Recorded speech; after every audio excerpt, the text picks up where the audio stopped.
Мне еще хочется в озвучке чего-нибудь поучаствовать. Мне прям нравится. Я несколько раз участвовал.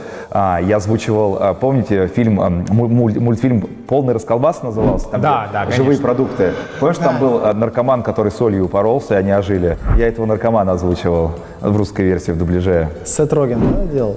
Его, по-моему, Сет Роген делал, да. Там режиссером озвучки был дядька какой-то. У него голос, но он хуевую тучу фильмов дублировал. Я услышу голос, а он прям у меня из детства, из диснеевских мультиков. И такой...